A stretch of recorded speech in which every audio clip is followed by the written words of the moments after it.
Det er ikke noget særligt klart svar. Jo, det jeg prøver at sige, det er, regeringsgrundlaget siger, vi skal ikke ændre boligbeskatning eller rentefradraget i indeværende valgperiode. Det gør vi heller ikke. Til gengæld har vi nu fremlagt en skattereform, hvor vi holder boligskatterne i ro helt frem til 2020, samtidig med, at vi siger, at de boligejere med de største renteudgifter, ja, de må altså betale en lidt større del af deres egne udgifter, når vi kommer frem til 2017. Det er snor lige forlængelse af det, den tidligere regering i øvrigt har gennemført. Nu føler man lige kaldet til at vise, der er et klip fra januar måned. Jeg kan ikke fortælle dig, hvad der er i det, fordi det ved du godt. Det er nemlig dig selv, der er i det, men lad os lige prøve at vise det til seeren.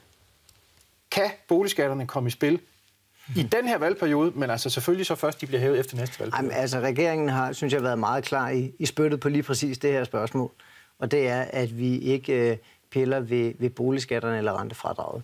Så lad det nu ligge. Heller ikke efter, heller ikke diskussionen om fremtiden. Jamen, jeg skal lige have det helt stået klart. Kan boligskatterne overhovedet ikke komme i spil? Der bliver ikke pillet ved boligskatterne i skattereformen eller i 2020-planen. Regeringslinje er klokkeklar på det her spørgsmål. Vi piller ikke ved boligskatterne eller rentefradraget.